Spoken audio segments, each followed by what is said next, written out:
सबसे पहली ट्रिक है हमारी अजवाइन को लेकर। ये अजवाइन जो होता है छोटा सा मसाला होता है और ये हमारे किचन में अवेलेबल होता है। जब हम डीप फ्राई चीज़ बनाते हैं, समोसा, कचौरी, पकौड़ी या फिर पूरी, तो उसमें हम अजवाइन को ऐड कर देते हैं तो वो हमारे डाइजेशन में फ़ायदा करता है, क्योंकि हमारा जो डाइजेशन होता है वो स्लो हो जाता है। और इस अजवाइन को हम इनाम दस्ते में थोड़ा सा कूट लेते हैं और इसे हल्का सा दरदरा सा करके डालना है।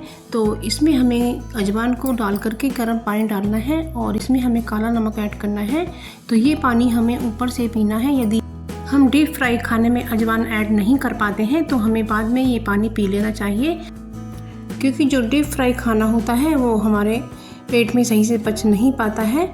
तो इसलिए हमें ये पीना ज़रूरी हो जाता है। या तो हम अपने खाने में ही इसे ऐड करके खाएं या फिर इसका पानी बना कर पिएं। तो इससे क्या होता है फ्रेंड, गैस ख़त्म हो जाती है और हमारा पेट का दर्द शांत हो जाता है। क्योंकि ये जो तिकोना पराठा होता है बहुत ही खाने में टेस्टी होता है और इसकी जो लेयर होती हैं वो बिल्कुल पतली हो जाती हैं और सिक करके बहुत ही टेस्टी लगता है। तो क्या होता है फ्रेंड्स, इस पराठे को सबको बनाना नहीं आता है और आजकल के जो बच्चे होते हैं उन्हें तो सादा गोल रोटी ही बनानी नहीं आती है। तो सबसे पहले तो हमें इसे बेल करके एक तरफ इसमें ऑयल लगाना है या फिर इस तरह से मोड़ करके इस पर देसी घी लगाना है या ऑयल, और इसी शेप में बेलना है। इसे गोल शेप में हमें बिल्कुल भी नहीं बेलना है और इसे फ्रेंड्स इसको उठाना है। और ये यदि फ्रेंड्स आप मेरे चैनल पर नए हैं तो मेरे चैनल को सब्सक्राइब भी कर लीजिए। कहूँगी कि आप सरसों का जो तेल होता है ना उसे पका कर रखें और उसे ही अपने इस्तेमाल में करें, क्योंकि जो रिफाइंड होता है ना उसे खाने से हमारी जो घुटनों की ग्रीस होती है वो ख़त्म हो जाती है, सूख जाती है। और एक दिन ऐसा आता है कि हमारे जो घुटने हैं ना उनमें दर्द रहने लगता है और जब हम डॉक्टर के पास जाते हैं तो डॉक्टर घुटने बदलने के लिए कह देते हैं। ये पराठा ज़रूर से ट्राई करके देखिएगा, ये बहुत ही अच्छा। प्याज को ही लेकर, तो ये जो प्याज है, आजकल मक्खी और मच्छरों का प्रकोप बढ़ गया है। जब हम किचन में काम करते हैं तो वहाँ पर मक्खियाँ आ जाती हैं और छिपकली भी किचन एरिया में ज़्यादा रहती है। तो इसलिए हमें ये प्याज को काट करके रख देना है और इसके अंदर हमें जो तेज़पात का पत्ता होता है ना तो उसे भी इसमें चॉप करके हमें डाल देना है। तो प्याज और तेज़पत्र का पत्ते की जो स्मेल आपस में मिलेगी ना तो इससे मक्खी और मच्छर बिल्कुल भी नहीं आएंगे, क्योंकि इनकी जो स्मेल होती है ना वो मच्छरों को बिल्कुल भी पसंद नहीं है। तो इसलिए ये ज़रूर से करके रखिएगा, तो इससे छिपकलियाँ भी बिल्कुल भी नहीं आएंगी। और रात को भी हमें ये ज़रूर से करके रखना है, तो इससे आपके किचन एरिया में छिपकली बिल्कुल भी नहीं आएगी। करना है कि ये जो दही का गिलास आता है तो इसके ऊपर जो रैपर निकलता है इसके नीचे सिल्वर फॉइल लगा रहता है। तो इस सिल्वर फॉइल से आप इसको इस तरह से विपरीत दिशा में चलाएं तो जो इसके काम करने की क्षमता लौट आएगी और ये पैना हो जाएगा। तो इसलिए आपको इस तरह से करना है। तो यदि आपके पास सिल्वर फॉइल अलग से हो तो आप उसे भी ले सकती हैं, या फिर आपके पास दवाई का खाली रैपर हो तो उससे भी कर सकती हैं। तो ये फिर से काम करने लगेगा। और अब हमने एक आलू ले लिया है और इसे हम पील कर रहे हैं। तो इस तरह से हमें इसे छील लिया है और इसको हम इससे ग्रेट करके दिखाते हैं। तो ये अच्छे से काम करने लगा है, हमारा आलू अच्छे से ग्रेट हो रहा है।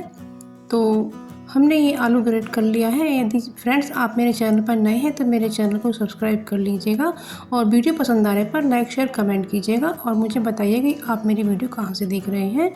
तो गर्मी का सीज़न आ गया है और इनमें मक्खी मच्छर बहुत ज़्यादा आते हैं और ये हमारे बच्चों को भी काटते हैं, जिससे वो बहुत परेशान हो जाते हैं और उनकी नींद ख़राब हो जाती है। इसलिए हमने गैस पर रखा है तवा और उसमें हमने 2 चम्मच सरसों का ऑयल डाला है यदि और उसमें हमने 4 लौंग डाली है और तेज पत्ता हमने चॉप करके डाल दिया है, क्योंकि इसकी खुशबू जो होती है वो मच्छरों को बिल्कुल पसंद नहीं होती है।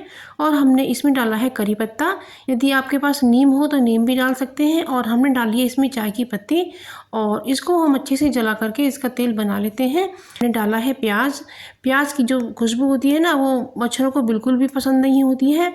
तो इसको भी तवे पर जलाएं और आपके पास लहसुन हो तो आप लहसुन भी इसके अंदर डाल सकती हैं। इसे दीपक में डाल देती हूँ और मैंने इसमें एक बत्ती भी लगा दी है। तो फ्रेंड इसका जो अरोमा निकलेगा ना तो उससे मच्छर भाग जाएंगे और मच्छर दूर दूर तक नजर नहीं आएंगे। तो ये संतरे होते हैं छोटे छोटे, इनका जो छिलका होता है बहुत पतला होता है और वो इन पर ही चिपक जाता है। तो जब हम छुटाते हैं, छिलके को निकालते हैं तो संतरा भी फट जाता है और जूस निकलने लगता है। तो हमने ये चाकू की नोक हल्की सी इसके छिलके में ही केवल लगाई है और हमने केवल छिलके को ही काटा है। तो अब फोक की मदद से हम इसका जो छिलका है वो आसानी से हम इस तरह से निकाल लेते हैं। तो इससे हमारे संतरे को बिल्कुल भी कोई नुकसान नहीं होगा और छिलका भी आसानी से निकल जाएगा। तो अब ये संतरा हमने निकाल लिया है। अब चाहे ऐसे ही खाएं या इसका जूस निकाल कर पिएं। तो इनके जो छिलके हैं तो ये भी बहुत यूज़फुल हो सकते हैं और इन्हें निकाल लेकर फेंके बिल्कुल भी ना, क्योंकि ये भी बहुत काम आते हैं। या तो इनको हम रूप में फ्रेशनर बना लेते हैं या फिर इनका हम फेस पैक बना लेते हैं, लेकिन आज हम एक नया ही यूज़ करके दिखा रहे हैं आपको। तो इसमें आप दीपक भी जला सकते हैं क्योंकि ये बिल्कुल गोल होता है। तो इस तरह से आप कर सकते हैं, या मच्छर आते हैं। या तो इनको हम रूप में फ्रेशनर बना लेते हैं या फिर इनका हम फेस पैक बना लेते हैं, लेकिन आज हम एक नया ही यूज़ करके दिखा रहे हैं आपको। तो इसमें आप दीपक भी जला सकते हैं क्योंकि ये बिल्कुल गोल होता है। तो इस तरह से आप कर सकते हैं, या मच्छर मारने के लिए जो हम दीपक जलाते हैं जिसमें अरोमा निकलता है और तो उससे मच्छर भाग जाते हैं। तो अब इसमें हमने ये जो तेज़पत्ता घर में होता है ये सबके किचन में ज़्यादातर अवेलेबल ही रहता है। तो इस पत्ते को लेकर के इसलिए इसमें जलाएं और इसका धुआं करें, तो इससे जो अरोमा निकलेगा वो सारे में फैल जाएगा और इससे मच्छर भाग जाएंगे।